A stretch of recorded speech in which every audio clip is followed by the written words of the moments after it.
Mission निरामया के तहत आज राजधानी लखनऊ के 5 कालिदास मार्ग स्थित मुख्यमंत्री आवास में मऊ और शामली में निजी मेडिकल कॉलेजों की स्थापना के लिए अनुबंध किया गया। इसके अलावा क्वालिटी काउंसिल ऑफ इंडिया की ओर से नर्सिंग और पैरामेडिकल संस्थानों की रेटिंग भी की गई।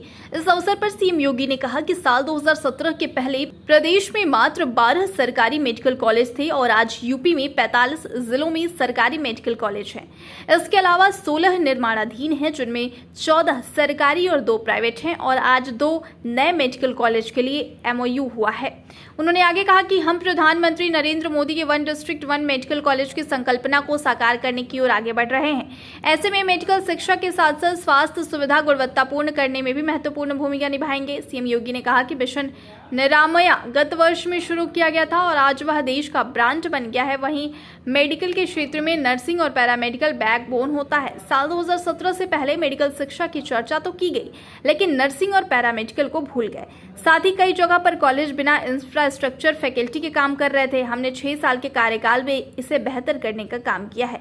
इसके अलावा सीएम योगी ने कहा कि अगर कोई भी चिकित्सा संस्थान ने मानक पूरा करता है तो उसे संबद्धता और सुविधा दी जाएगी। अगर वे इंफ्रास्ट्रक्चर फैकल्टी लैब लाइब्रेरी की सुविधा समेत अन्य मानक पूरा नहीं करते तो ऐसे संस्थानों को बाहर कर दिया जाएगा। हम प्रदेश के किसी युवा के साथ खिलवाड़ नहीं होने देंगे। मेडिकल के क्षेत्र में उत्तर प्रदेश को देश के अग्रणी संस्थान देंगे।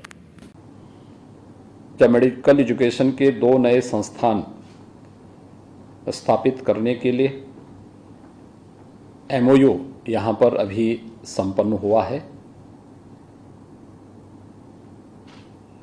महत्वपूर्ण बात यह है कि ये 2 अलग अलग क्षेत्रों में, एक पूर्वी उत्तर प्रदेश के मऊ में और दूसरा पश्चिमी उत्तर प्रदेश के शामली में PPP मोड पर नए मेडिकल कॉलेज स्थापित करने के लिए यह MOU सभी संपन्न हुआ है।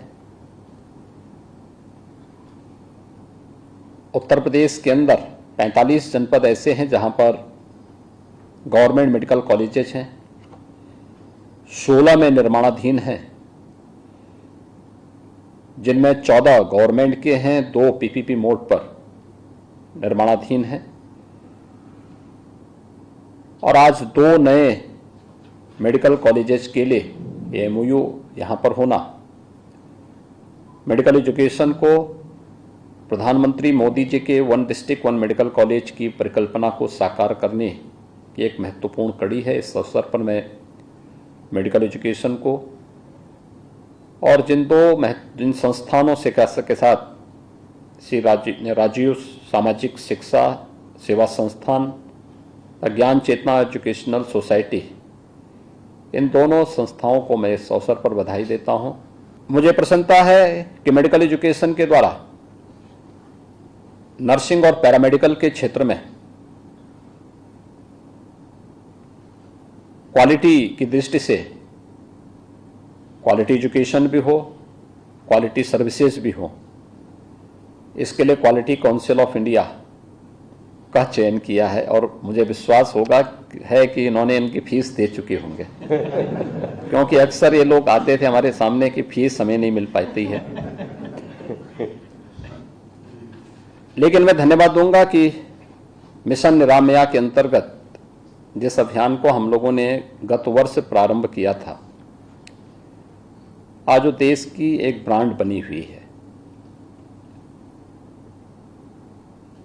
मेडिकल के क्षेत्र में, स्वास्थ्य सुविधाओं के क्षेत्र में मैं बार बार इस बात को कहता हूं कि नर्सिंग और पैरामेडिकल का क्षेत्र उसका बैकबोन का काम करता है। हमने मेडिकल एजुकेशन की चर्चा तो की, लेकिन नर्सिंग और पैरामेडिकल को एक प्रकार से विस्मृत सा कर दिया था। हमारा प्रदेश का स्वयं स्टेट मेडिकल फैकल्टी बीमार हो चुका था और उनके नाम पर तमाम ऐसे संस्थान कार्य कर रहे थे जिनके पास न इंफ्रास्ट्रक्चर था, न उनके पास फैकल्टी थी और उस दिशा से मिशन निरामया अत्यंत महत्वपूर्ण हो चुका था। और गत वर्ष जब इस दिशा में प्रयास प्रारंभ हुए, आज उसके परिणाम भी हम सबके सामने हैं। गत वर्ष 18 ऐसे संस्थान जो मेंटर इंस्टीट्यूशन के रूप में अपनी सेवाएं दे सकें और 2 से संस्थानों का मार्गदर्शन करते हुए कार्यक्रम को आगे बढ़ा सकें। आज का समय भाषण का नहीं है। प्रत्येक व्यक्ति क्वालिटी की हकीकत देखना चाहता है और क्वालिटी की हकीकत सबसे अच्छा माध्यम है हम कहीं पे डेमोन्स्ट्रेशन के माध्यम से उसके सामने प्रस्तुत करें कि वास्तविकता क्या है, कैसे होना है। भाषण देने के लिए तो होते हैं, मंचों में बड़े बड़े भाषण दिए जाते हैं, चलने के लिए सड़क नहीं लेकिन लोग मंगल तक की यात्रा करवा देते हैं। उन स्थितियों में अच्छा है कि हम पहले जमीनी हकीकत को ठीक कर लें, और ये एक जमीनी हकीकत थी कि 12 संस्थान नर्सिंग और पैरामेडिकल के क्षेत्र में उन्होंने जो कार्य किया है वह अन्य संस्थानों को ले जाके दिखाएं और फिर वहां पर उनका भी मार्गदर्शन करें जिससे वे आगे बढ़ सकें।